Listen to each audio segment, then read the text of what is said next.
representante que se llama Congreso, un territorio propio, ¿no?, que tenemos nosotros los peruanos, y una autoridad, una sola autoridad que nosotros lo hemos elegido.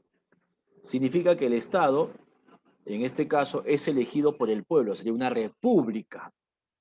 ¿Ya? Entonces el Estado es la nación políticamente organizada, bajo un territorio y una misma autoridad. Esa autoridad que nosotros, los ciudadanos mayores de 18 años, lo hemos elegido. En el caso de que el Estado sea un Estado monárquico, sería un Estado donde las cuales no habría democracia.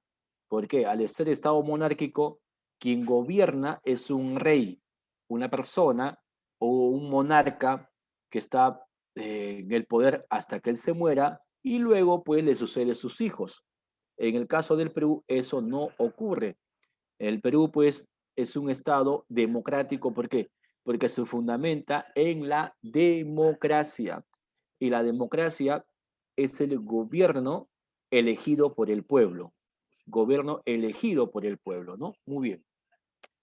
Ahora, de hecho que el Estado designa un conjunto de poderes que gobiernan una población en un territorio determinado. Repito, el Estado designa un conjunto de poderes que gobiernan a una población en un territorio determinado. El Estado, de hecho, que va a designar poderes. ¿Y cuántos poderes son, hijo o hija? ¿Cuántos poderes son actualmente? ¿Cuántos poderes tiene el Estado peruano actualmente? Díganme ustedes, ¿cuántos poderes son? A ver, vamos a ver ahí el chat. Claro, realmente son tres poderes que es el Estado, digo, el poder legislativo, el ejecutivo y el judicial. De hecho, de hecho que a veces pensamos, ¿no? Que, profe, ¿por qué existe el Congreso? Debe cerrar el Congreso. Siempre.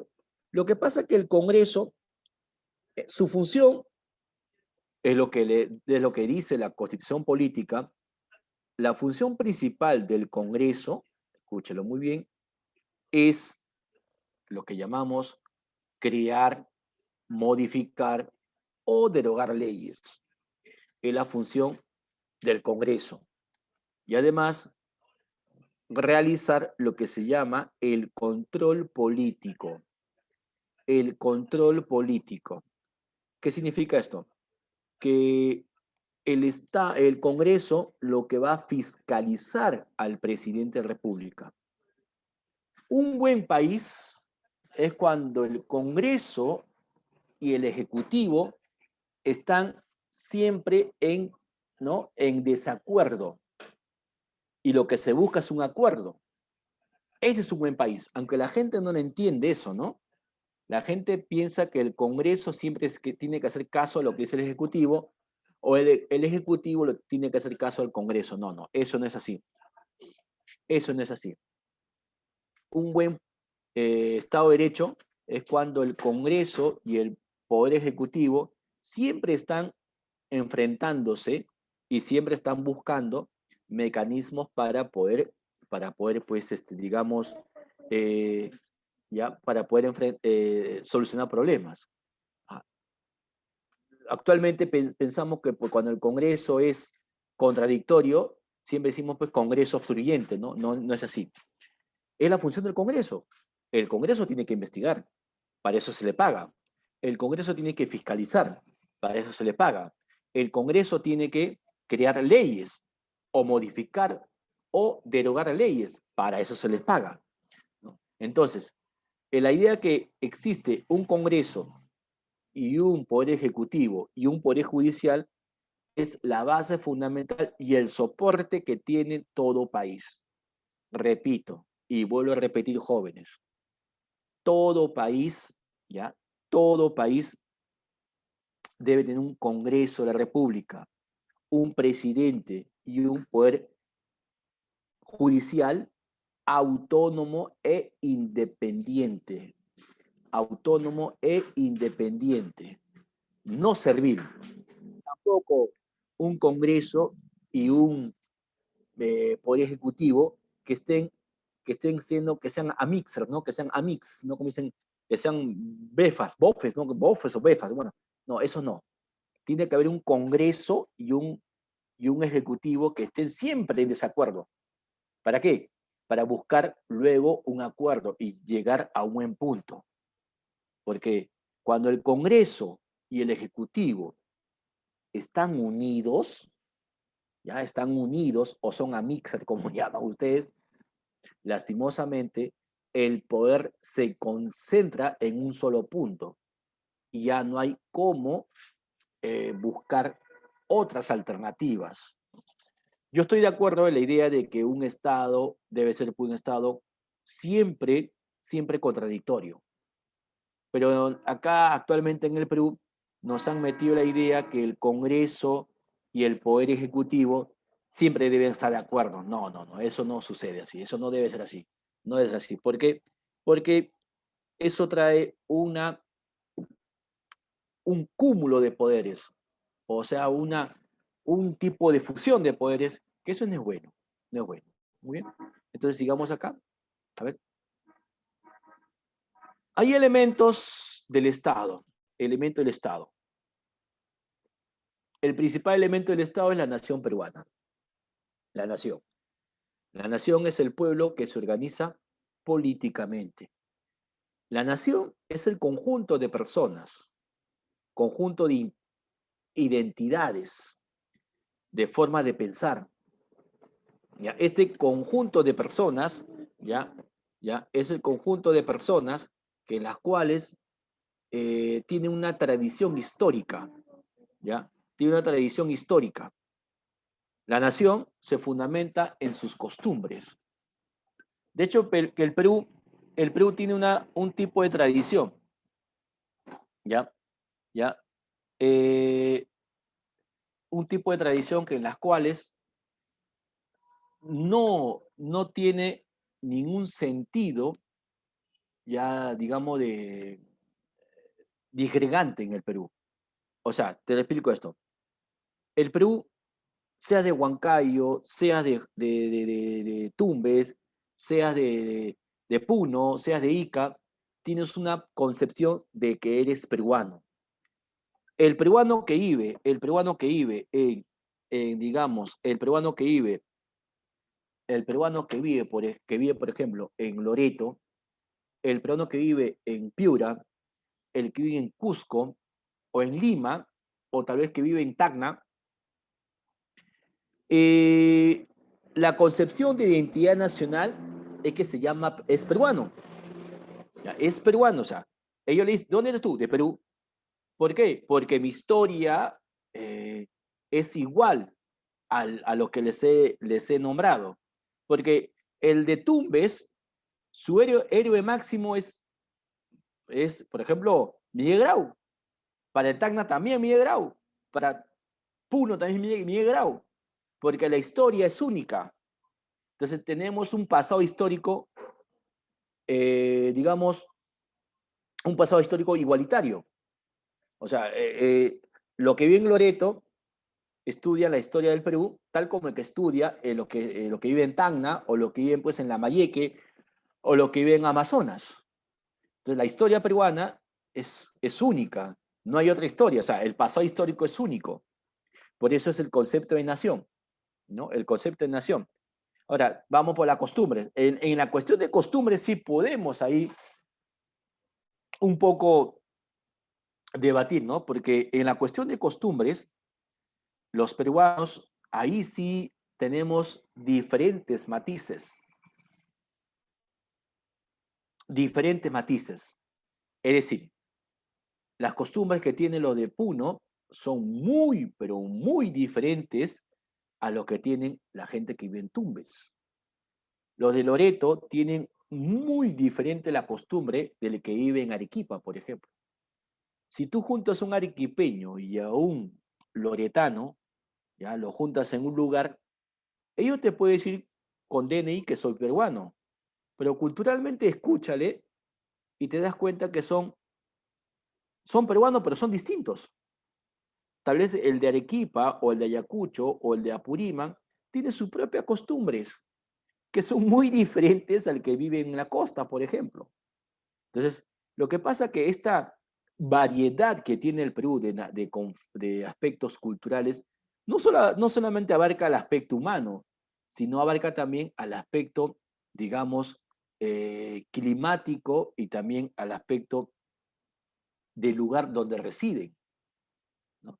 Tal vez el lugar donde ellos residen, la geografía le hace pensar en una forma diferente al que vive en otra geografía. Es decir, la geografía de Puno es muy diferente pues, de la geografía de los que viven en Ancash, por ejemplo, ¿no?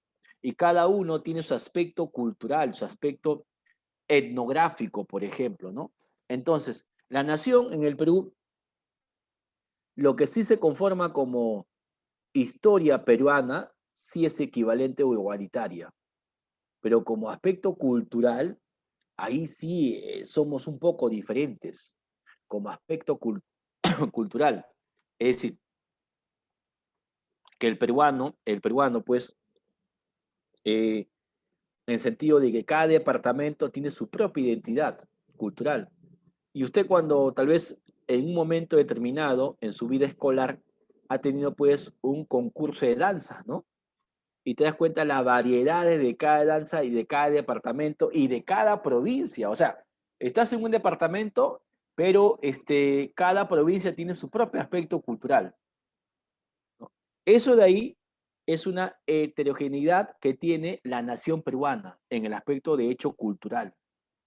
El Perú, vuelvo a repetir, es muy diverso, multiétnico, pluricultural. ¿Ya? Y eso, de hecho, enriquece el aspecto, digamos, eh, de del quehacer cultural en el Perú. Y el aspecto también de lo que es la manifestación cultural. Por ejemplo, el único aspecto cultural o manifestación cultural que ha unido al Perú es la cultura, la gastronomía. La gastronomía es el elemento o el enlace que ha tenido el Perú para que todo peruano se sienta orgulloso, sea de Tumbes, sea de La Molina, sea de Huaycán, sea de pobre, sea rico, sea alto, bajo, cobrizo, blanco, amarillo, andino, selvático, todos estamos pendientes de esa gastronomía y la gastronomía lo que ha hecho es darnos esa unión como peruanos, ¿no? Muy bien. Entonces la nación peruana es el elemento principal del Estado, el elemento principal. No hay nación, entonces no existe Estado. Si no hay nación, no hay Estado. No puede haber Estado sin nación, pero sí puede haber una nación sin Estado. Sí, sí, sí, sí existe. ¿Ya? Muy bien. Tenemos ahora como elemento del Estado el territorio propio. Es la parte de la superficie del globo terráqueo, en donde el Estado ejerce su potestad jurídica y su soberanía. Repito, es la parte de la superficie del globo terráqueo en donde el Estado ejerce su potestad y jurídica y su soberanía. ¿Cuáles son las partes que conforman el territorio peruano? ¿Cuáles son las partes del territorio peruano, jóvenes? Díganme ustedes. Partes del territorio peruano, ¿cuáles son? Las partes del territorio peruano. A ver, ¿quién me dice? Jóvenes, ustedes están ahí. El chat, a ver, que reviente el chat, jóvenes. ¿Cuáles son las partes del territorio peruano? A ver. Bueno, las partes del territorio peruano son, por ejemplo, uno, el suelo, el subsuelo, el espacio aéreo y el dominio marítimo. Repito, el suelo, el subsuelo, el espacio aéreo y el dominio marítimo. Son los que llamamos el territorio del Perú, ¿no? De hecho, que el subsuelo es lo que el Perú tiene su potestad. Si hay riqueza en un lugar, el Perú tiene el derecho de explotar esa riqueza. Así es. ¿Ya? Muy bien. Ahora, otro elemento del Estado peruano son las normas jurídicas. ¿Qué son las normas jurídicas? Son las normas que regulan a un país. Estas normas lo que hacen es, más que nada, crear un tipo de seguridad jurídica. En este caso, hablamos de la Constitución Política del Perú. La Constitución Política del Perú es la ley de leyes, ley suprema, ley fundamental, ¿no? Ley que en las cuales todo el Perú va a estar determinado, va a estar pues, digamos, tener una forma de regulación. El Estado peruano es lo que llamamos también, está regulado por la Constitución ¿de qué año? A ver, ¿de qué año es la Constitución actual?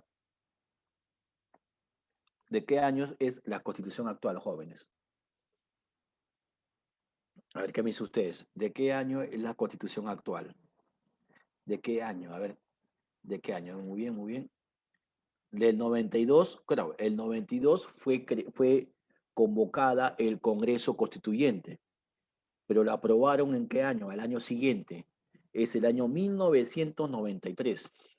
Claro, el año 93 fue cuando se crea, se promulga y se pone en vigencia la Constitución actual. Hay muchas voces que hablan sobre un cambio constitucional. Cambiar la constitución política solamente para combatir la corrupción me parece un tipo de situación que no debe existir, pues. He escuchado por ahí también decir que para que exista más igualdad hay que cambiar la constitución política. No, no, no, no. La constitución política ya tiene un artículo específico donde dice: toda persona que vive en este país tiene la misma o los mismos derechos y es igual ante la nación o ante el país. O sea, en otras palabras, somos iguales. Los que vienen, los que se crean o todo lo demás. O sea, somos iguales ante la ley. Cuando dicen personas es un término genérico, porque personas están todo lo que llaman ser humano, ¿ya? Ser humano. O sea, si hay una nueva especie de humana, ¿no? Pero también sería persona. Si es cierta nueva especie que sale por ahí y el Estado peruano lo identifica, o sea, dándole su DNI como nueva especie, ya sería una persona natural, por supuesto, ¿no? Entonces, toda persona tiene igualdad ante la ley, vuelvo a repetir. No es que no existe igualdad en el Perú, sí hay igualdad en el Perú. Es que el detalle es que no lo cumplen, pues, no lo cumplen. O sea, si el Congreso de la República, culpa, la Constitución Política te dice que hay una igualdad, profe, pero no hay igualdad, discriminación, esa es otra cosa. Una cosa es que la Constitución lo diga y otra cosa que no lo ejecuten o no lo cumplan los demás. Entonces, si no lo cumplen los demás, no es un problema en la Constitución, sino es los operadores judiciales los que se están equivocando o los que no sancionan. ¿A qué llamo operadores judiciales? Bueno, el Poder Judicial. Si una persona ha cometido discriminación, pues esta persona, de hecho, tiene que ser sancionado, ¿no? Tiene que ser sancionado, por supuesto, ¿no? Así es. Por lo tanto, esto significa, ya, jóvenes, que las normas jurídicas es la base fundamental de un país, ¿no? Así es. Muy bien. Claro, a la Constitución política también dicen ley de leyes, ley suprema, ley fundamental, carta magna, ya también le dicen eh, ley superior, ¿ya? Entonces, estas leyes son los que establecen estos criterios, ¿no? Muy bien. Porque la Constitución política no es un código penal, ¿ya? Escuchen esto claramente. La Constitución política no es un código penal. muchas personas, a veces por no llevar cívica, entienden que la constitución política es, es donde tienen que estar las sanciones de las personas. No, no es así. Muy bien. Ahora, justo está el impresentable, ¿no? Yo sé que estás renegando lo que ha pasado últimamente, pero te aseguro que hace una semana, bueno, hace 2 semanas, a él lo mirabas como víctima, ¿no? Maldito Merino, decías tú. Desgraciado y todo lo demás. Pero ahora resulta que todo lo que ha pasado en este país realmente ni en las novelas de Kafka puede llegar tanto surrealismo en este país, ¿no? O sea, lo curioso es que en este país no es que no haya plata, hay plata de sobra en este país, hay dinero. El, el gobierno, bueno, en este caso el Estado peruano, tiene riqueza, tiene reservas, tiene dinero, tiene ingresos. Y lo más terrible es que no hayan comprado las vacunas, porque, ojo, esto no es algo secreto. Cuando se comenzó la pandemia, los analistas económicos a nivel mundial decían, pues, quiénes son los países que van a fracasar totalmente y quiénes son los países que tienen algo ahorradito para o sea, enfrentar esta crisis. O sea, dijeron, bueno, en Latinoamérica, quien estaba en el top 5, o sea, en los 5 primeros, era el Perú. En Latinoamérica era el Perú. O sea, el Perú era sinónimo de que enfrentar la crisis por el COVID lo iba a pasar fácilmente. Es por eso que cuando se crea ya la vacuna, en el mes de ya de julio, agosto, ya están ya pendientes de la vacuna, muchas de estas empresas primero llegaron al Perú, porque el Perú tenía plata, pues, o sea, es como tú eres negociante. ¿A quién le vas a ofrecer? ¿A un tipo misio o a un tipo con plata? De hecho, que vas a ofrecer que tiene plata, pues. ¿No? Entonces tú primero fueron al Perú a hablar. Decirle, Perú, ¿sabes qué? ¿Cuántas vacunas quieres? Tanto. Yo sé que tú tienes plata, ¿no? Porque esto no es un secreto. Perú tiene plata. A nivel mundial, macroeconómicamente, el Perú iba bien. Lo he dicho que iba bien. Y de hecho se iba a comprar la vacuna fácilmente.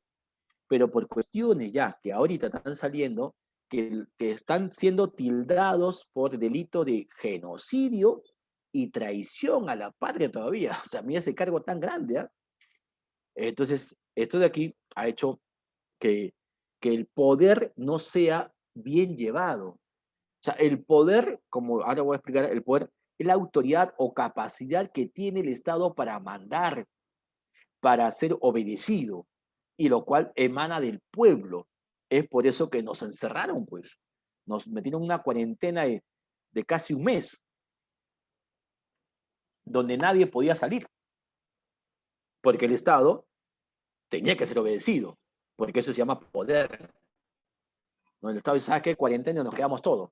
Es que todos pensaron, yo también pensé, porque yo también era un ignorante en lo que es el COVID, todos pensaron pues que el COVID 15 días de cuarentena, ya, y se acabó a los ya 15 días más, a los 30 días suficiente, ya para qué más, ya se acabó la pan, todos pensaron eso, yo también pensé, usted también tal vez pensó, pero se hubiera acabado si es que el poder, que en ese entonces era la autoridad, hubiera hecho pues una prueba molecular a todo el Perú. ¿Sabes qué? Todito el Perú se queda en casa y vamos a hacer una prueba molecular 15 días. Entonces, con la prueba molecular, de hecho, sale en el momento si tienes o no el virus. Si lo tienes, quédate en casa. Si no lo tienes, igualmente, pero aíslate. 15 días. Entonces, nadie salía y listo, ¿no? Pero en el Perú no pasó eso, pues, ¿no? Entonces, ese poder que tenía el Estado peruano en la cuestión de la cuarentena, luego fue desobedecido, porque también el país tiene el derecho de protestar, ¿no? Fue desobedecido.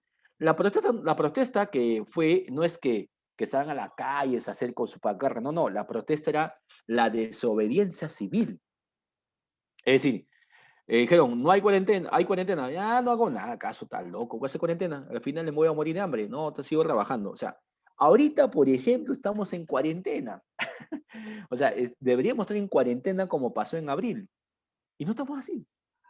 ¿Y por qué, profe, no se van todos, se van presos, pues? Es que lo que pasa que estamos ya en un momento llamado desobediencia civil.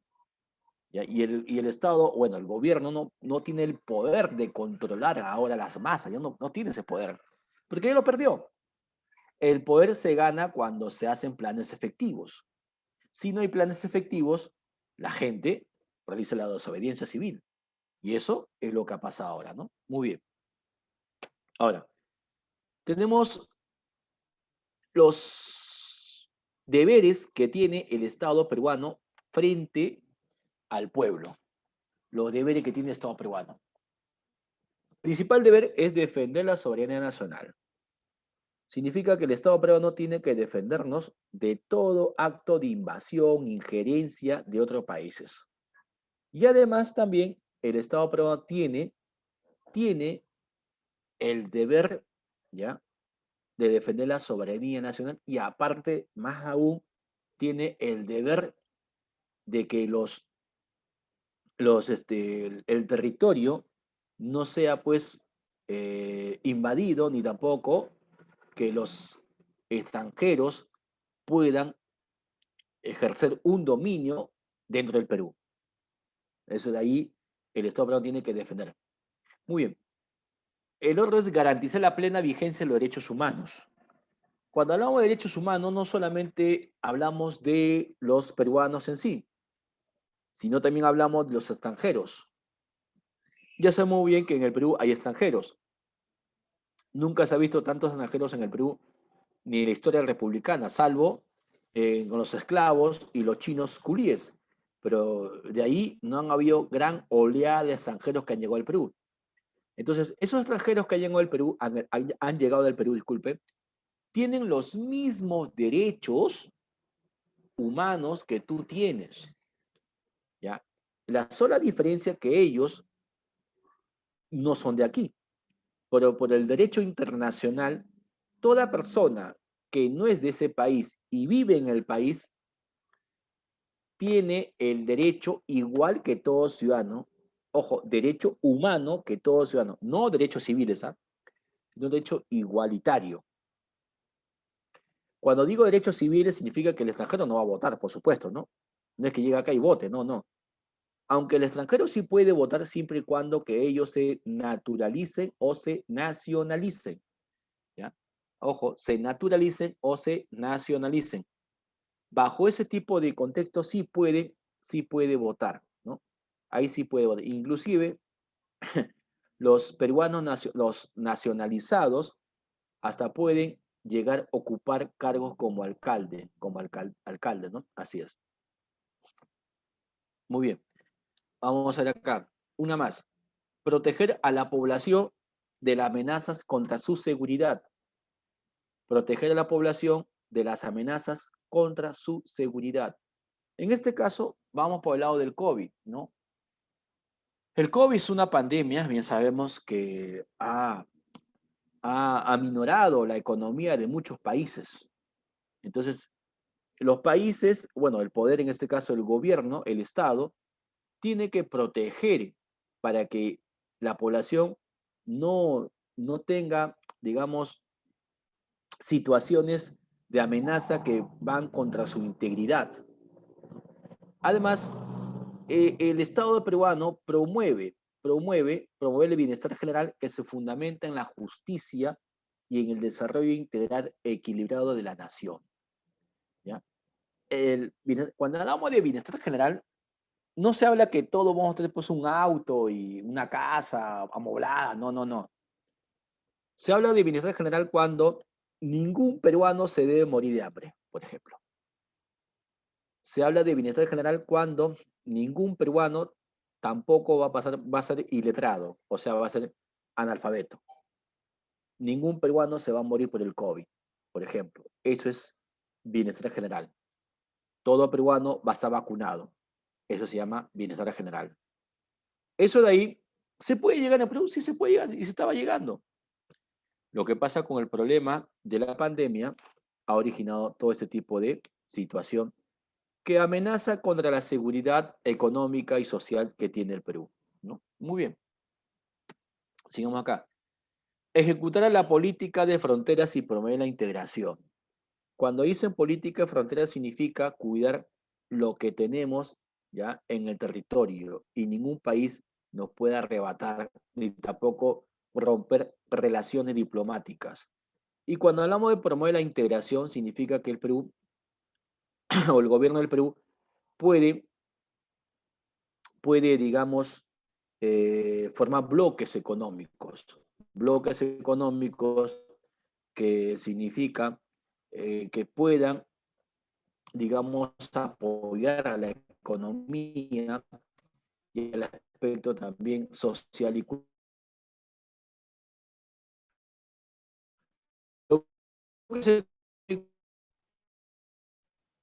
Lo es Perú, la Unión, el Tratado Libre, formamos un llamado Pacífico, que forman los cuatro países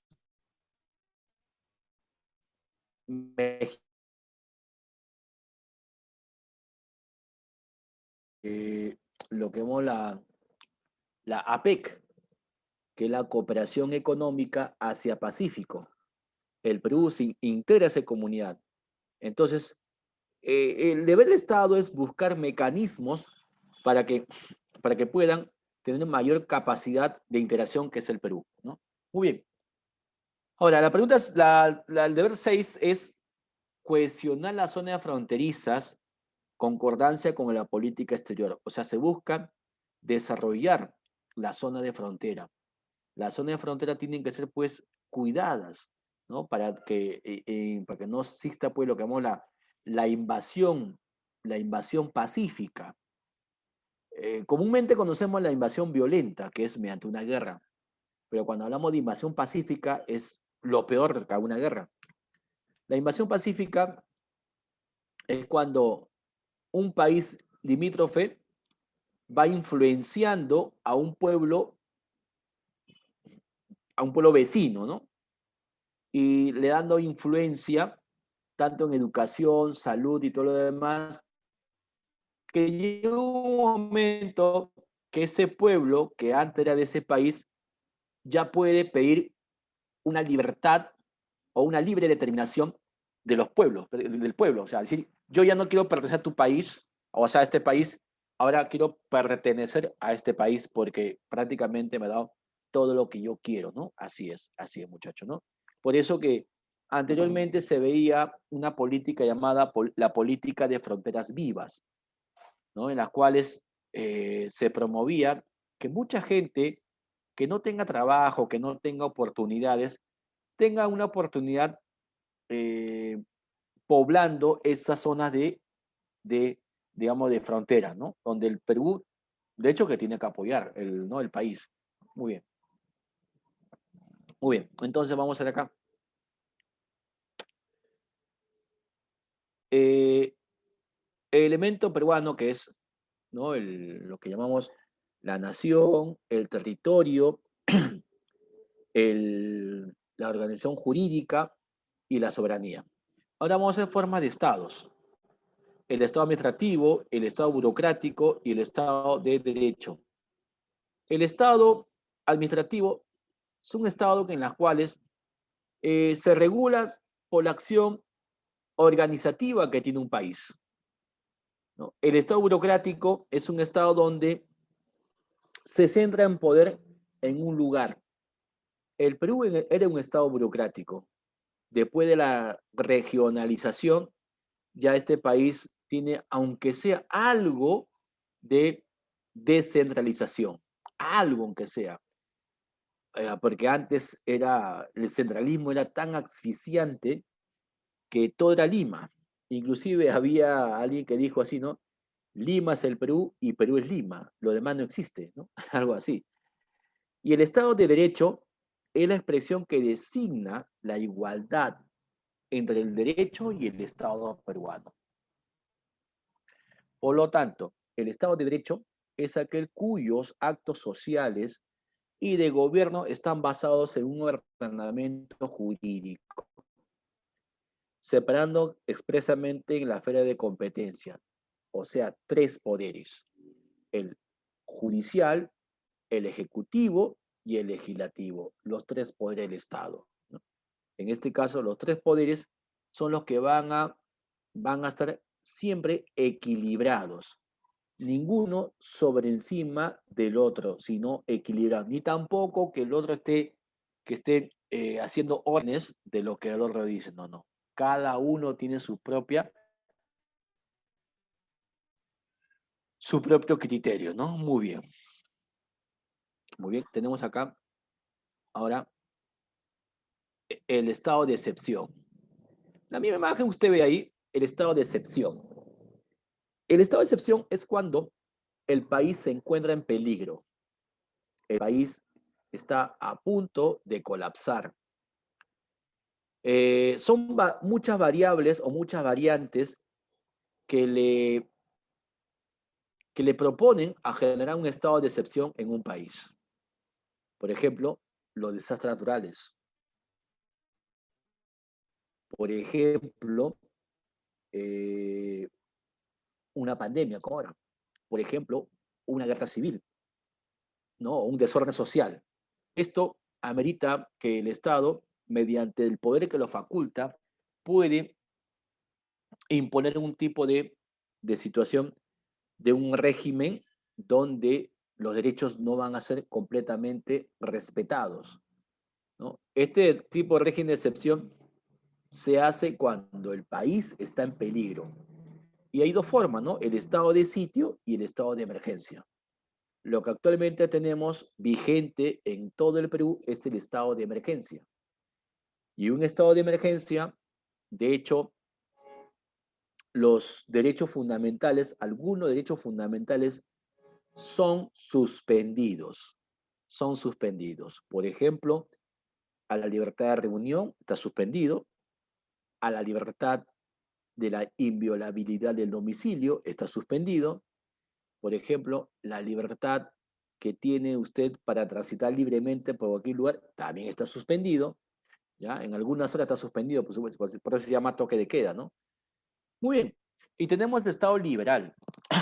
El Estado liberal es la transformación de los estados absolutistas, caracterizado por una nueva nacionalidad de las funciones públicas y privadas, que limitaban el poder político y garantizaban la libertad y la acción individual. Escuchen esto, mira. El Estado liberal es porque los países, ¿ya?, que antes eran, o los reinos que eran absolutistas, el poder lo concentraba el rey. O sea, el rey era pues el omnipotente, el que decidía, el único que decidía sobre el destino de todo el país, tanto a nivel como país o a nivel individual. A ver, ahí está, a nivel individual o a nivel país. Entonces, ¿qué hicieron? Bueno, hay que cambiar este tipo de forma de pensar. Entonces, hay que cortar ese estado, digamos, eh, dogmático o monárquico. Y viene el Estado liberal. El Estado liberal es, o tiene también la funcionalidad de que las libertades deben ser sobre, sobre la cuestión jurídica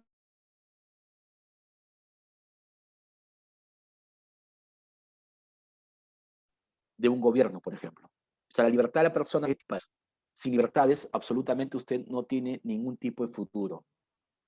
Entonces, en un Estado liberal, lo que hace que existan libertades en todo sentido, tanto la libertad personal, la libertad política, la libertad social, la libertad económica, la libertad cultural, la libertad también de dogma.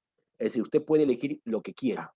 Puede ser usted, digamos, siempre y cuando, escuche esto, siempre y cuando respetando el derecho de los demás. No es porque usted sea libre y hacer lo que da la gana.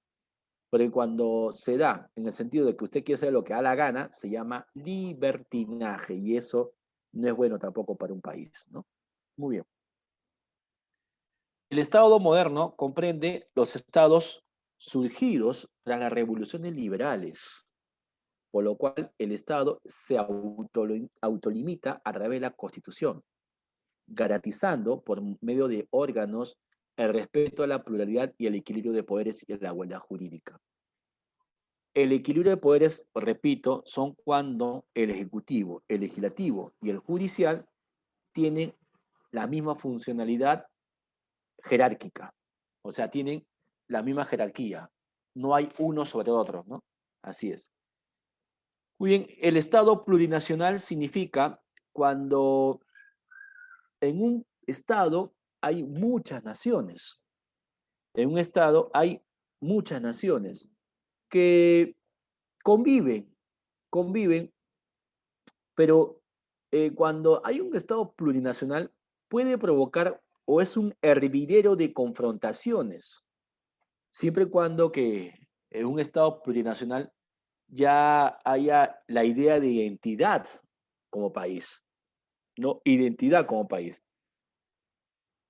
Por ejemplo, los, la Unión Soviética en su momento era un grupo, conjunto de países que había obligadamente formado la Unión Soviética, quien, ¿no? En las cuales ya en el 91, al disolverse la Unión Soviética, pues cada país toma su propia autonomía. Así es. Muy bien, entonces tenemos acá ahora el Estado gendarme. ¿Qué es el Estado gendarme? Es el Estado también llamado Estado policíaco. El Estado que te cuida, pero que te cuida excesivamente. El que busca que la seguridad exclusiva que tiene el gobierno para controlar todo tipo de acciones que van en contra de decisiones que tiene el país. No es un Estado que persigue a las ideas políticas. Es un Estado donde hay ya la figura de presos políticos, ¿no? Presos políticos. Un Estado gendarme, ¿no? Un Estado que es muy, digamos, eh, muy agresivo, ¿no? Y puede inclusive ser muy ofensivo a las libertades. Un Estado gendarme no hay libertades de opinión, menos ahora de expresión. O sea, un Estado muy, digamos, cerrado, ¿no? Yo diría un Estado gendarme es como Corea del Norte, ¿no? Prácticamente Corea del Norte es un Estado que la libertad no existe, ¿no? Y es un Estado direccional nada más, o sea, dirige mediante directivas que toda la población tiene que cumplir. O sea, es como un formato de instrucciones el Estado, que tú tienes que trabajar tantas horas, no puedes comer esto, no puedes viajar, no, o sea, es un Estado controlista. Aunque hay mucha gente que le gusta eso. En el Perú hay muchos candidatos que quieren llegar a ese nivel, ¿no? Un Estado controlista, no sé, es un Estado que te controla todo. Algunos dicen, no, pues un Estado así es bueno, dicen, ¿no? Que en las cuales te va a dar educación, te va a dar salud, y la gente va a ganar lo mismo, va a ganar pues mismo salario, no va a haber desigualdad social, los ricos van a pagar más, ¿no? Cuando escucho así a algunos candidatos o candidatas estas propuestas, realmente me preocupa, ¿por qué? Porque no han avanzado en la cuestión de no, del argumento económico, ¿no? De estos tiempos. Ya ese tipo de forma de pensar de un Estado controlista, un Estado centralista o controlista, pues ya no existe en esta parte del mundo. Ahora, si es que ellos quieren, mira, fíjate en Corea del Norte, fíjate en Cuba, o si no, fíjate pues en Venezuela, que es lo más resaltante, un Estado controlista. ¿Y cómo están? ¿Están bien? Bueno, si están bien, agarra tu pasaje y vete para allá, ¿no? Si están bien, ¿no? Muy bien. Listo. Entonces, generalidades del Estado peruano. Uno, son idiomas del Perú, el castellano, y en las zonas donde predomine también lo son. El quechua, el aymara Y las demás lenguas aborígenes también son oficiales, siempre y cuando que en esos lugares domine este tipo de idioma. Por ejemplo, si yo estoy en una provincia donde la mayoría son quechua hablantes, entonces yo me tengo que adecuar a ellos, porque en esa provincia, como la mayoría son quechua hablantes, el idioma oficial va a ser quechua, no va a ser castellano. Entonces yo tengo que adecuarme a ellos, no que ellos se adecúen a mí, no, yo tengo que adecuarme a ellos. Igual, si es que un quechua hablante viene a Lima, y en Lima hablan casi, de hecho, casi todos hablan castellano, pues el quechua hablante se tiene que adecuar a Lima, no que Lima se adecua a ellos. Eso significa lo que llamamos el idioma, ¿no? Pero claro, en el Perú es también un derecho que toda persona que hable diferente idioma tiene el derecho a un intérprete, siempre y cuando que están en una situación judicial. Muy bien. La capital histórica es la ciudad de Cusco. Son símbolo de la patria la bandera de franjas verticales con color rojo y blanco, el escudo y el himno nacional establecidos por ley. Son símbolos de la patria, ¿no? La bandera de franjas verticales con color rojo y blanco, el escudo y el himno nacional. Por lo tanto, no hay más símbolo de la patria. La escarapela no es un símbolo de la patria, ¿no? Muy bien. ¿Qué más? Puede haber Estado sin nación, puede haber Estado puede haber nación sin Estado, pero no puede haber Estado sin nación. De hecho, un Estado se conforma por la nación. Y si no hay nación, pues no hay Estado, ¿no? Muy bien. La siguiente es, bajo un régimen, ¿ya?, de independencia, el Estado peruano reconoce a la Iglesia Católica como elemento importantísimo en la formación histórica y cultural y moral del Perú, ¿ya?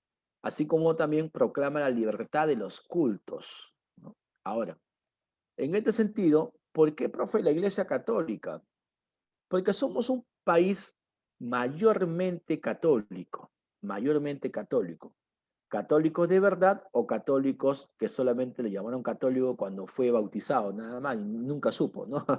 Pero la cosa es el catolicismo, o la Iglesia Católica que apoya al país, que trabajan coordinadamente, pero otro tipo de culto también lo puedan hacer, siempre y cuando que sea para el bienestar común. La Iglesia Católica ahorita es bueno, lo que veo yo, no sé si usted me puede corregir, es la única iglesia que está de la mano para combatir el COVID, ¿no? Lo que más que nada el déficit de oxígeno que hay actualmente en Lima, ¿no?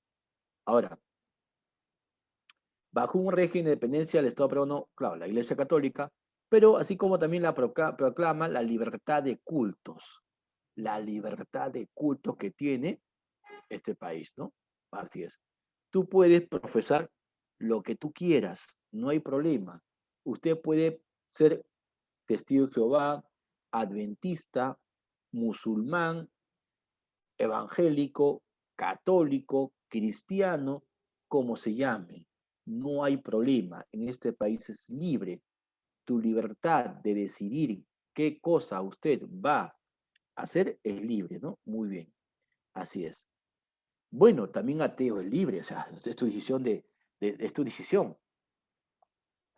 Nadie te puede imponer una religión, nadie. Y de hecho que usted me vaya, ya sé por dónde va la pregunta de mi hijo. Profe, pero en los colegios también nos imponen el curso de religión. No, no, no, no. En los colegios nadie te impone. Es una opción. Si usted no desea, pues se exonera el curso de religión. No es una opción que tiene cada ciudadano, cada padre de familia. ¿No? O sea, de hecho, el padre de familia es la única persona que puede suspender tu derecho a no no estudiar religión, ¿no? Así es.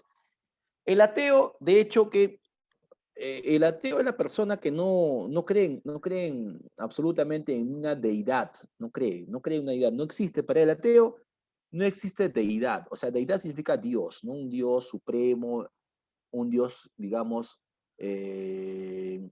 inmaterial, no existe, para ellos no existe, no hay nada. El ateo es concreto, el ateo es pragmático, ¿no? Lo que mis ojos ven es lo que yo creo, nada más. Eh, pero el agnóstico es diferente. El agnóstico sí cree en la religión, pero no lo comparte. O sea, creo en la religión católica, puede ir a sus reuniones, de los evangélicos también, normal, no hay problema, pero no lo comparte. Él cree que existe un Dios, pero no comparte tus ideas, nada más. Él cree que existe un Dios, pero la diferencia con el ateo es que el ateo realmente no existe, para él no tiene sentido creer en Dios, ¿no? Según ellos. Bueno, cada uno es libre de interpretar la realidad, ¿no? Así es. Muy bien. Tenemos ahora, nadie debe obedecer a un gobierno usurpador. Y además son nulos los actos quienes usurpan funciones. De hecho, si un gobierno es usurpador o también llamado que ha llegado al poder sin ningún tipo de legalidad, el pueblo tiene el derecho a la insurgencia, o sea, al levantamiento de armas, como llamaríamos, ¿no? En las cuales toda acción que vaya contra la vida de soldados o de policías es suspendido. ¿Por qué?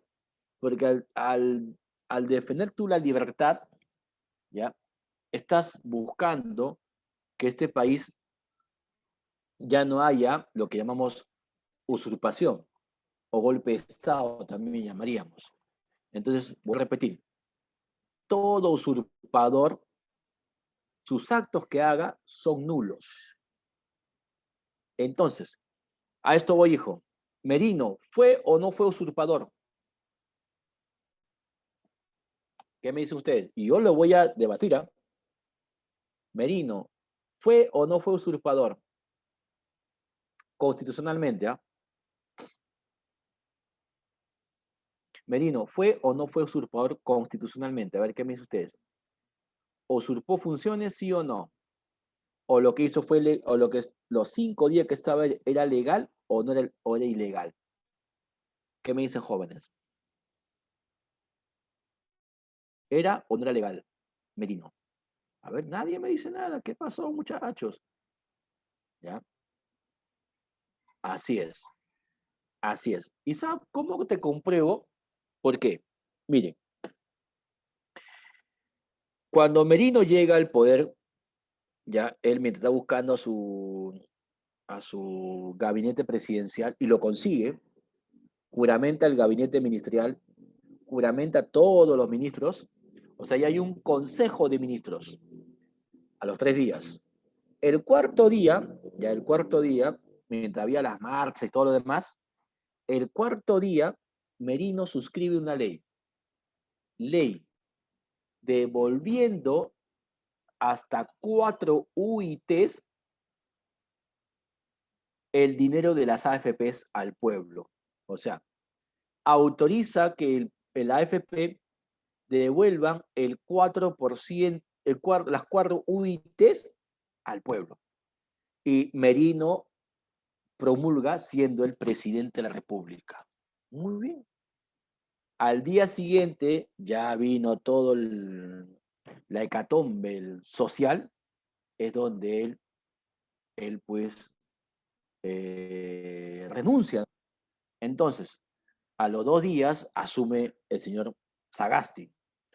Y la pregunta que les hago, si hubiera sido ilegal o usurpador, esa ley que él firmó llamada la devolución del dinero de las AFPs también no tendría sentido. O sea, no, si él firmó una ley, esa ley ya sería, pues, digamos, sacada de vigencia, porque esa ley fue publicada por un usurpador. Y como dice ahí, son nulos los actos de quienes usurpan funciones. O sea que esa ley que firmó Merino no debe ser válida. Pero la pregunta, ¿es o no es válida esa ley? la devolución de los 4 UITs de las AFPs. Y es válida porque se devolvió la plata y hasta ahorita siguen devolviendo. Sí hubo lo que es una legalidad, ¿no? Sí hubo legalidad, ¿no te das cuenta? Sí hubo una legalidad. Porque si Merino hubiera sido ilegal o usurpador, esa ley que él ha firmado, él promulgó, disculpa, esa ley ya no tendría vigencia.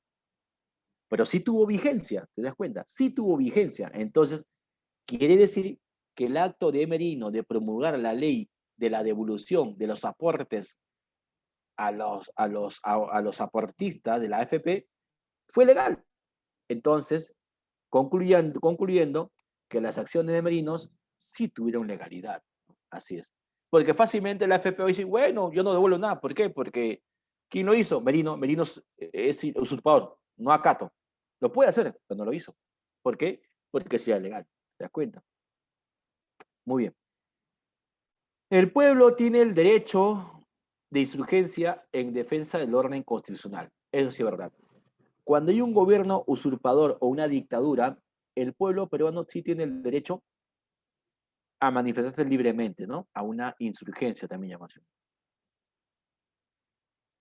El Estado peruano es unitario e indivisible. No hay dos Perús, ni tampoco el Estado peruano se parte en dos, sino es único. Un solo Perú y un solo poder, nada más. ¿Ya? La forma de gobierno es unitario, representativo y descentralizado. Organizado, por supuesto, según el principio de la separación de poderes, que radica básicamente en el respeto de los funcionamientos de cada poder, ¿no? Muy bien. Los procuradores públicos son los encargados de, de defender los intereses de la nación o del Perú o del Estado peruano. ¿Ya? El procurador se fundamenta en que es el Estado el que tiene que ser defendido, ¿no? Ante un juicio, el Estado tiene que estar defendido por un abogado, y ese abogado se le llama procurador público, ¿no? Muy bien. Los sistemas políticos tenemos, pues, por ejemplo, la autocracia, que son los regímenes totalitarios, el fascismo, el social alemán, que es el nazismo, y el comunismo ruso, ¿no? Los regímenes autoritarios, como la monarquía constitucional, el cesarismo, el plebiscito napoleónico, el neopresidencialismo. Estos regímenes no tienen, digamos, un tipo de libertades, ni el totalitario ni el autoritario. Para ellos la libertad no debe existir. Para ellos la libertad debe ser solamente la decisión que tiene el monarca o el presidente, más no el pueblo. El pueblo no sabe hacer nada. El pueblo no decide. Decide los que están en el poder, porque ellos son los iluminados que van a llevar este país a salir adelante, por ejemplo. Eso es la decisión de ellos, ¿no? La forma de pensar de ellos. Ahora, la democracia directa, que es una situación en la cual se va a, a elegir a un presidente de la República directamente.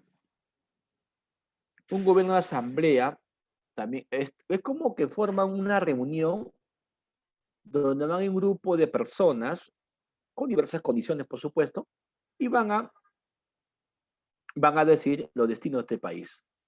Un parlamentarismo es cuando hablamos de un sistema donde el Congreso o el Parlamento decide quién va a ser, pues, el futuro presidente.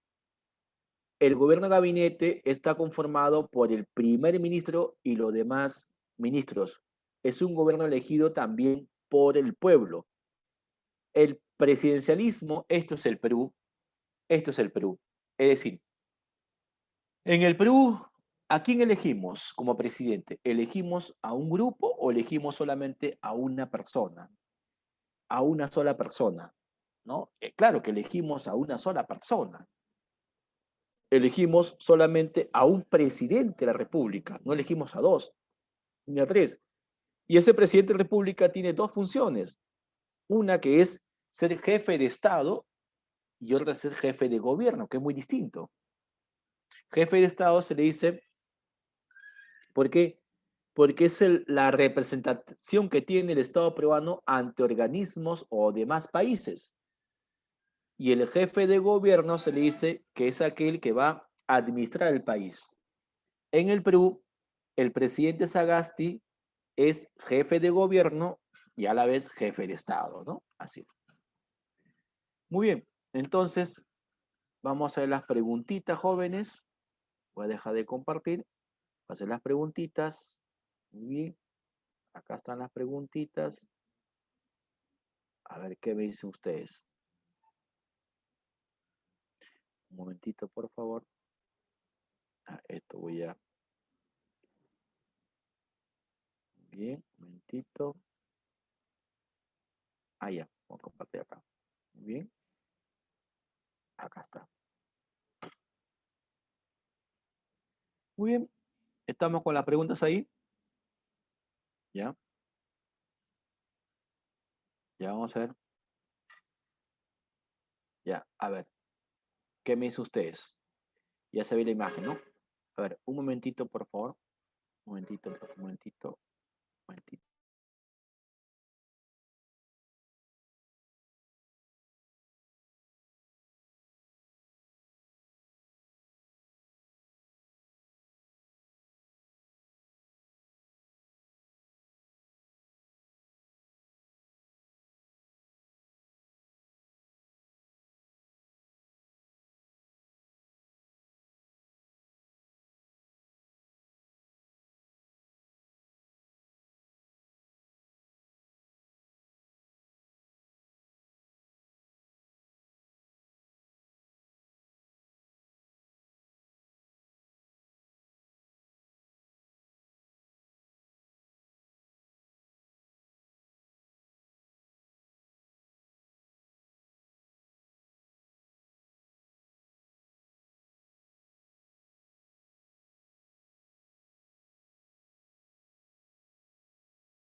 A ver. Ahora sí.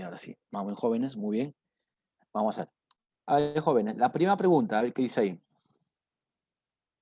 A ver, la primera pregunta, ¿qué me dice jóvenes? A ver, la primera pregunta dice, es la estructura del poder que se asienta sobre un determinado territorio en donde ejerce la soberanía y en ella existe una comunidad humana con vínculos económicos, sociales y culturales. A ver, ¿qué me dicen ustedes? Es la estructura del poder que se asienta sobre un territorio en donde ejerce soberanía y en ella existe una comunidad humana con vínculos económicos, sociales y culturales. Estado, nación, fuerzas armadas, régimen autocrático o gobierno de facto. ¿Cuál sería, joven, ustedes? Dígame. A ver, ¿cuál sería? A ver. El Estado, por supuesto que es el Estado. Muy bien. Es el Estado. Así es. Es el Estado, ¿no? Muy bien.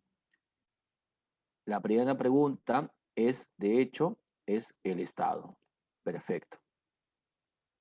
La segunda pregunta dice, según nuestra constitución política vigente, el Perú se define como una república. Según la actual constitución política, el Perú se define como una ¿qué? A ver, como una ¿qué? A ver, según nuestra constitución política vigente, el Perú se define como una república democrática, unitaria, popular. ¿Cuál sería, jóvenes? A ver, vamos en el chat, a ver en el chat, ¿cuál es? Claro que sí, que es la B, ¿no? La B, así es, democrática, social, independiente y soberana, por supuesto, ¿no? La pregunta 3 dice, ¿es la capacidad que tiene el Estado peruano para que dentro de su territorio imperen sus leyes y las decisiones de su gobierno? Esta es una cualidad que corresponde a la República del Perú, denominada ¿qué? Es la capacidad que tiene el Estado peruano para que dentro de su territorio imperen sus leyes y las decisiones de su gobierno. Esta es una cualidad que corresponde a la República del Perú, denominada ¿qué? A ver, vamos a ver. Jurisdicción, emancipación, autonomía, soberanía o democracia. A ver, la 3. Si el Estado peruano tiene el derecho, ¿ya?, de hacer que imperen sus leyes y nadie le puede obligar al Estado peruano a hacer lo contrario. ¿Esta cualidad cómo se llama? No, la jurisdicción es el lugar donde se ejerce la función de algo. En este caso hablamos de un tipo de derecho que tiene el Perú para hacer, y nadie le puede decir algo. O sea, nadie le puede decir, oye, está mal, que esto, que lo no. Sino que, claro que sí, se llama la soberanía. Muy bien, la soberanía. Así es. Según la Constitución Política del Perú, según la Constitución Política, si el gobierno nacional en funciones es derrocado por un grupo de militares, la población tiene el derecho a qué? Según la Constitución Política, si el gobierno nacional en función es derrocado por un grupo de militares, la población civil tiene derecho a qué? A revocar las nuevas autoridades, a solicitar que se declare el estado de sitio, la insurgencia de defensa del orden constitucional, solicitar la comisión permanente de nuevas elecciones o la obediencia al gobierno de facto. ¿Cuál sería, jóvenes? Según la condición política, si el gobierno nacional en funciones es derrocado por un grupo de militares, la población civil tiene derecho a qué? A ver, jóvenes. Ahí está, muy bien, muy bien. Claro que sí. La pregunta 4. La pregunta 4 sería, pues, si hay un gobierno usurpador, si hay un gobierno usurpador, el Estado peruano tiene derecho a qué? A que, bueno, la población civil tiene derecho a una insurgencia. Insurgencia en defensa del orden institucional o constitucional. La pregunta 5, el Ministerio Público señala lo correcto respecto. Ojo, el Ministerio Público no es del Poder Ejecutivo, ¿eh? No es del Poder Ejecutivo. El Ministerio Público es una entidad autónoma. Repito, el Ministerio Público es una entidad autónoma. Entonces, ¿qué es lo que hace el Ministerio Público?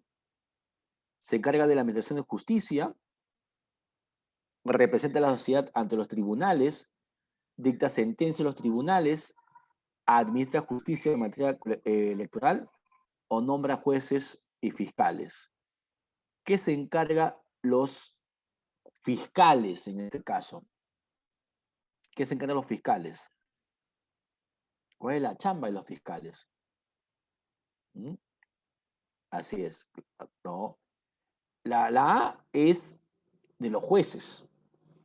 Se encarga de la administración de justicia, es la A, son los jueces. Esos son los jueces. Representa a la sociedad ante los tribunales, esos son los fiscales, ¿no? Los fiscales, muy bien. ¿Ya? Esa es la B, la B. La siguiente pregunta es, ¿la defensa judicial de los intereses del Estado está a cargo de quién? Uy, qué fácil. ¿Quién defiende al Estado peruano? Hace poquito lo dije. ¿Quién defiende al Estado peruano?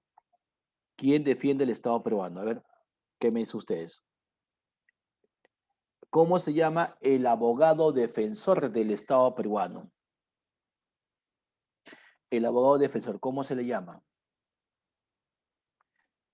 Ah, el abogado defensor se llama, tiene un nombre llamado que los procuradores públicos, ¿no? Los procuradores públicos. Son los abogados que van a defender los intereses del Estado, del Estado.